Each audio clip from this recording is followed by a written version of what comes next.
मुलाने मला डीएम केलाय की आत्ताच्या मुलींना जॉईंट फॅमिलीमध्ये काय नसतं राहायचं, का आई वडील नको असतात, का सासू सासऱ्यांचा त्रास होत असतो त्या लोकांना, काय प्रॉब्लेम काय त्या मुलींना. कारण त्यांना माहिती आहे तुझे आई वडील त्यांनी स्वतःचा संसार नीट सुखाने नाही केलाय. तू लहानपणापासून बघतच आलाय ना तुझ्या आईला किती त्रास होतोय तो, मग तुझ्या आईला कसं बघवेल तुझा संसार चांगला चाललाय. म्हणून नाही राहत त्या, समजलं. म्हणून त्यांना नको असते जॉईंट फॅमिली. कारण ज्या आईने दर्द पीडा सगळं सहन केलेलं ना तिच्या सासूकडून, म्हणजे कोण, तुझी आजी. तुझी आजी, तुझ्या आजीने जो तुझ्या आईला त्रास दिलाय ना तो त्रास तिने एवढा सहन केलाय, आणि हे तूच सांगितलेलं असतं तुझ्या बायकोला तुझ्या तोंडाने, तर तुझी आई सुखी नसते तिच्या संसारात. मग तू मला सांग तुझ्या संसारात कशी ती तुला खुश ठेवेल, तिला कसं बघवेल की माझी सून कशी मजेत राहते, माझी सून कशी बाहेर फिरायला जाते, माझा मुलगा कसा तिचा बैल होतोय, माझा मुलगा तिच्यासाठी किती करतोय, माझ्या नवऱ्याने तर माझ्यासाठी काय केलं नाही, मग माझा मुलगा तिच्यासाठी काय करेल. मग मी काय करणार, सिंपती कार्ड खेळणार.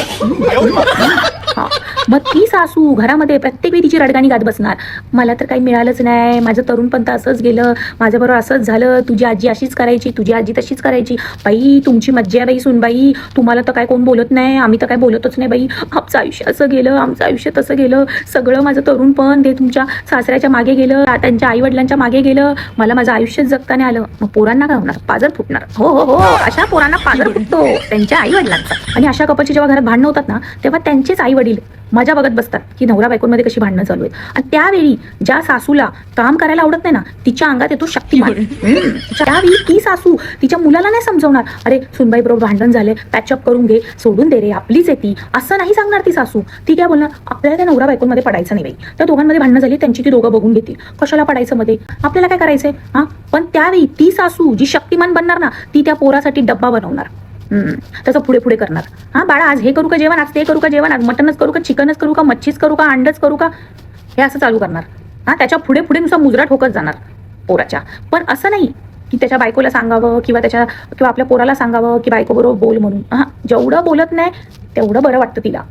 पण तिला माहिती आहे आपल्या पोराचं पोटातून रस्ता जातो तर ती त्याला खायला प्यायला घालणार, तूप रोटी खायला घालणार चांगलं मस्तपैकी. मग त्याला कशाला बायकोची आठवण येते, कारण मुलांना तर खादीलाच लागतं ना, त्यांना तर गुडगुटी श्रावण बाळच बनायचं असतं ना, त्यांना काय आईच्या हातची तूप रोटी पण आवडतेच. त्यांचं भागलं, कामाला जाताना काय लागतो, ऑफिसला डबा, कामावरून घरी आल्यानंतर काय लागतं तर रात्रीचं जेवण. या दोन गोष्टी मिळाल्या ना मग बायको गेली तिथे तेल लावत, फुगली फुगू दे, नाही तर निघून जाईल तिच्या माहेरी, माझी सोय झाली ना मग बस.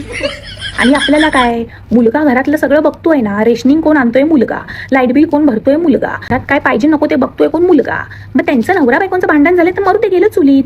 हा, असेही माझे बाई गुडघे हात पाय सगळं दुखतं रे पोरा, पण आता तुमची भांडणं झाली म्हटल्यावर मलाच तुझं करावं लागणार ना. मग त्या मुलांच्या डोक्यात काय राहतं की म्हातारपणी तर बाई आपली बायको आपल्याला सोडून जाईल, माझ्या आई वडीलच माझे.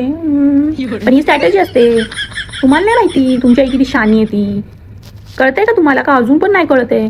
तुमची आई तुमचा प्रॉब्लेम नाही सॉल्व्ह करणार, तुमची आई सोल्युशन देणार की मी आहे ना बाळा, मी आहे की खामकी, मी करते तुझं सगळं. तेव्हा तिचे हात पाय न दुखणार. पण जेव्हा सून लग्न करून येणार तेव्हा ती पांगळी होणार, तिच्या अंगात वारं येणार, हे दुखतंय तेच दुखतंय, असंच होतंय तसंच होतंय. आणि भांडणं झाली की पुढे पुढे शक्तिमान बनून फिरणार. काय मग समजलं का.